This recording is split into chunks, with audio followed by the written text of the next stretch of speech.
Peace Theme 3, which is promoting non-violence. Non-violence is the refusal of doing harm to other humans, as life is sacred and is an absolute value. It is anchored on the belief that humans have the potential to change. Kumbaga, this theme, Peace Theme 3 is promoting non-violence, and we also know that non-violence is the refusal of doing harm.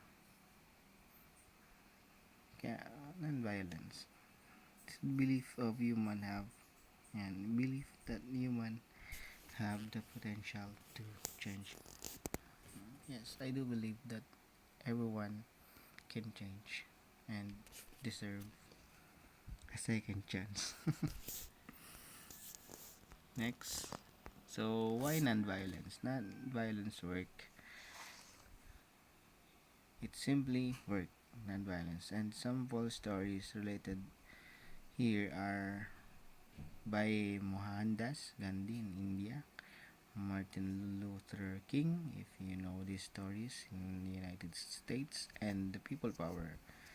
And this is the prominent, I think, by our former president Ferdinand Marcos in the Philippines. Nonviolence is a practical choice. Tools and effects of violence are costly. So yan, it is a choice of nonviolence.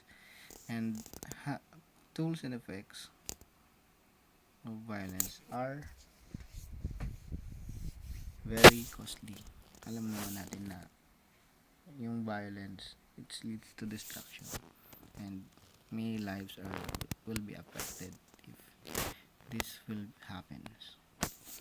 Destruction is not the law of humans, Gandhi 1935.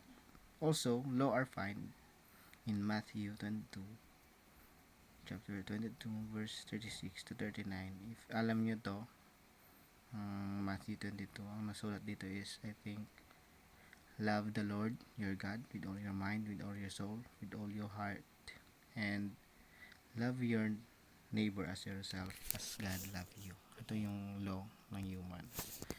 Yan. Jesus said, you must love the Lord your God with all your heart, all your soul, and with all your mind.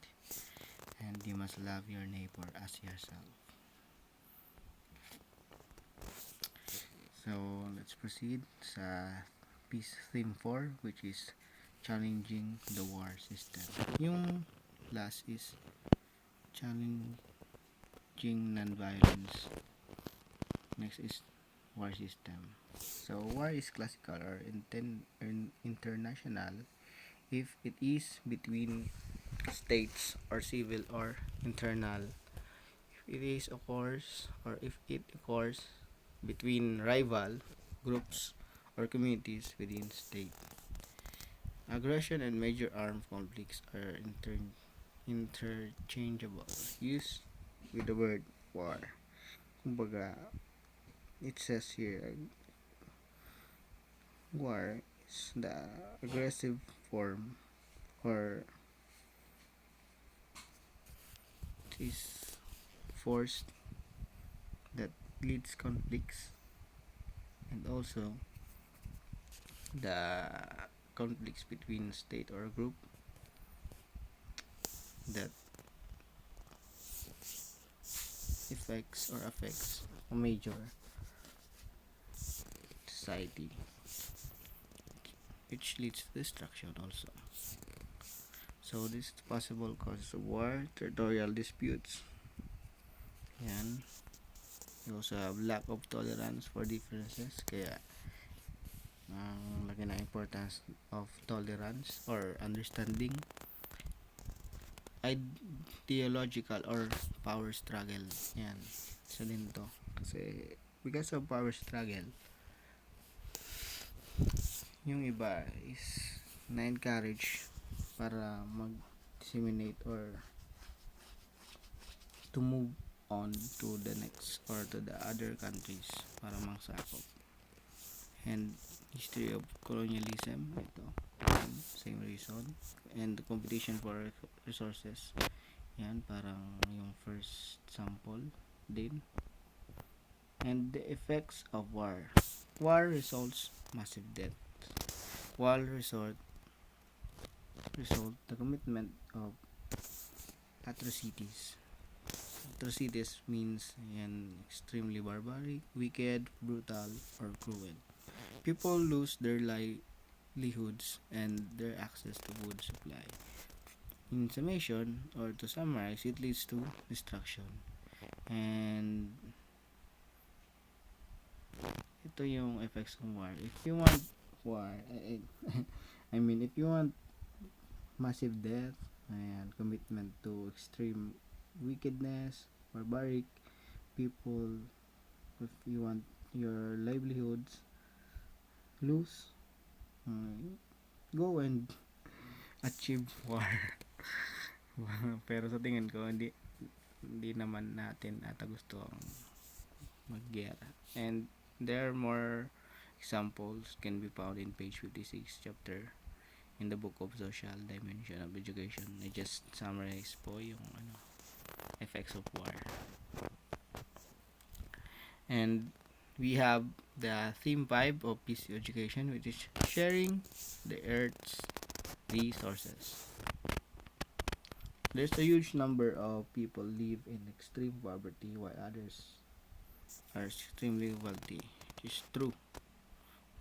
Parang di even yung pamumuhay ng bawat isa. There are someone who's wealthy, maganda yung pamumuhay, and there's someone who lives in poverty, hirap, walang makain. And that is, I think, how the world works. Some have their prosperity and some are not. And the highly uneven distribution of wealth and resources, situation of violence. Consider din siyang violence yung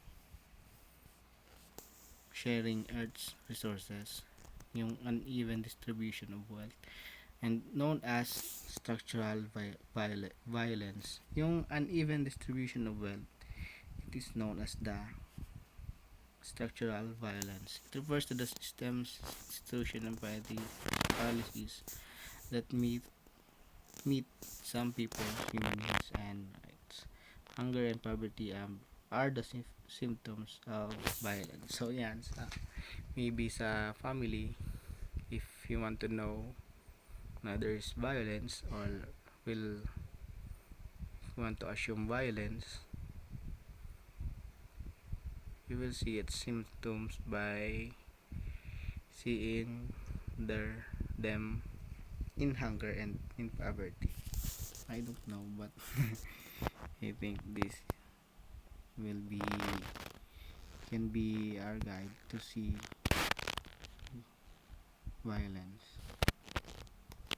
And the causes of poverty are war and other armed conflicts. Yan sa previous theme, yung challenging war. War is one of that causes poverty. So sa political system, yan, yung minsan may kulay sa politics. Minsan yung iba nakakatanggap, yung iba naman hindi. And uneven or equal in distribution of resources. Environment condition, environment. Lack of opportunities for employment. Lack of education. Corruption. Overconsumption, minsan sa sobra. And lastly, yung greed. Minsan dahil sa kagustuhan natin makuha kagad yung isang bagay, sometimes tinataya natin lahat. Even yung result natin sa link natin is won't have its good result.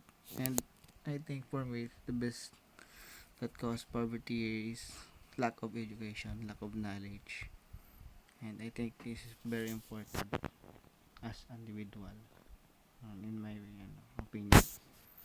Next, resolving and transforming conflicts. The last theme. Conflicts is from the Latin word conflictus.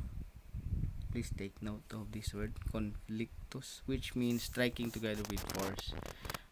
Para din siyang violence. Or how or when do we know it will occur? It occurs when one's action or belief are unacceptable to and resisted by other. Yan. Yun, makita natin magkakaroon ng conflict if one another belief are resisted or not accepted. So how do we deal with these conflicts? There are two variables are generally considered by disputants. One is the relationship with adversary, and the other is the importance of the issue at hand. Options to choose when faced with conflicts. We have avoidance or withdrawal, self-aggression, combination, compromise, collaboration of solving problem. Yan. You can choose when we face conflicts. You can avoid or withdraw. Or pwede naman maging aggressive ka if palaban ka. Or accommodation, compromise, yan, kompromiso lang. Or collaboration of solving problem.